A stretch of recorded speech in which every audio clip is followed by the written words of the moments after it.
महफूज फासला क्या होता है? रोड पर चलते हुए अगली गाड़ी का पिछली गाड़ी से कितना फासला होना चाहिए, इसके लिए क्या कानून है, क्या फार्मूले हैं, आज हमने इस पर बात करनी है। तो महफूज फासला क्या होता है? महफूज फासले से मुराद ये है कि अगली गाड़ी और पिछली गाड़ी जब रोड पर चल रही हों, तो जब अगली गाड़ी ब्रेक लगाए तो पिछली गाड़ी जो है उसके साथ टकराए ना, पिछली गाड़ी का उसके साथ तसादम ना हो, इसको हम महफूज फासला कहेंगे। महफूज फासले के लिए मुख्तलिफ फार्मूले हैं जिनको बारी बारी मैं आपको बताता हूँ। महफूज फासले के लिए जो पहला फार्मूला है वो ये है कि अगर आपकी गाड़ी 80 किलोमीटर फी घंटा की रफ्तार से चल रही है तो आप इसको 2 के साथ मल्टीप्लाई करें तो कितना हो जाएगा, 160।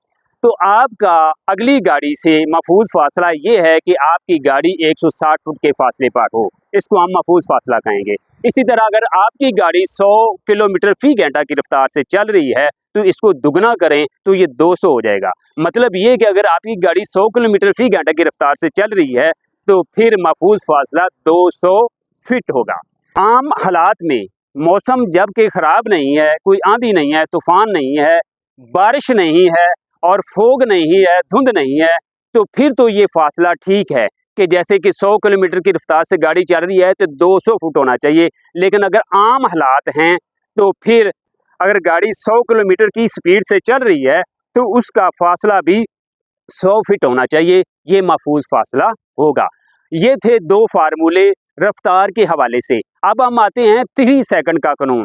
3 सेकंड का कानून क्या है? महफूज फासले के लिए 3 सेकंड का कानून इस्तेमाल किया जाता है कि अगली गाड़ी से पिछली गाड़ी का 3 सेकंड का फासला होना चाहिए। यानी कि अगर अगली गाड़ी ब्रेक लगा दे तो आपके पास 3 सेकंड का मार्जिन होना चाहिए उस गाड़ी तक पहुंचने के लिए। तो ये 3 सेकंड का कानून जो है ये तीसरा फार्मूला है ये महफूज फासले के लिए।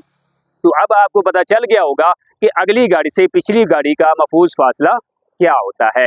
इसके बाद हम आते हैं कि बहुत से ये हमसे सवालात पूछे जाते हैं कि क्या LTV या HTV पर कार चला सकते हैं, मोटरसाइकिल चला सकते हैं? तो आज मैं इसका भी जवाब दूंगा, आप गौर से सुन लीजिएगा।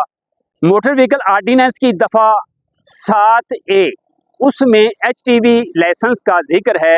HTV लाइसेंस रखने वालों के बारे में बताया गया है कि अगर किसी के पास HTV लाइसेंस है तो वो मोटरसाइकिल और रोड रूलर के अलावा हर गाड़ी चला सकता है। हर गाड़ी से मुराद हर गाड़ी चला सकता है, मशीनरी नहीं। मशीनरी में जैसा कि क्रेन वगैरह आ जाती है तो वो क्रेन नहीं चला सकता। मैं दोबारा इस बात को रिपीट कर देता हूँ कि जिसके पास LTV लाइसेंस है वो मोटरसाइकिल और रोड रूलर नहीं चला सकता, बाकी हर गाड़ी चला सकता है। इसी दफ़ा की अगर ज़िमन B में जाएं हम, यानी कि 7B में, तो उसमें LTV लाइसेंस के मतलब लिखा गया है LTV लाइट ट्रांसपोर्ट व्हीकल। यानी कि LTV पर क्या आप मोटरसाइकिल और कार चला सकते हैं? तो ये भी सुन लें, LTV लाइसेंस पर आप कार चला सकते हैं, डिलीवरी वैन चला सकते हैं, मोटर कैब चला सकते हैं, लेकिन मोटरसाइकिल नहीं चला सकते।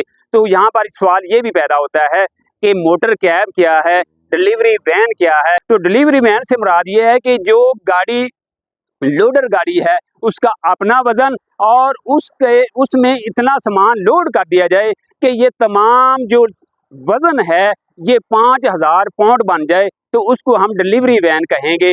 LTV लाइसेंस रखने वाला डिलीवरी वैन चला सकता है। और इसी तरह मोटर कैब की भी मैं आपको तारीफ बता दूं तो मोटर कैब उस गाड़ी को कहते हैं, उस सवारियों वाली गाड़ी को कहते हैं कि जिसमें ड्राइवर के अलावा 10 सवारियां सवार हों, तो उसको हम मोटर कैब कहते हैं। यानी कि LTV लाइसेंस रखने वाला मोटर कैब भी चला सकता है, अपने सिवा 10 सवारियां बिठाकर वो गाड़ी चला सकता है। लेकिन अगर इससे ज़्यादा सवारियां लोड करता है या बिठाता है तो फिर उसको PSV लाइसेंस की ज़रूरत होगी, जिसका अलग से एक प्रोसीजर है। उम्मीद करता हूँ आज की ये वीडियो आपको पसंद आई होगी। कल फिर एक नए मौजू नई वीडियो के साथ हाजिर होऊंगा, तब तक दीजिए इजाज़त। अल्लाह निगहबान।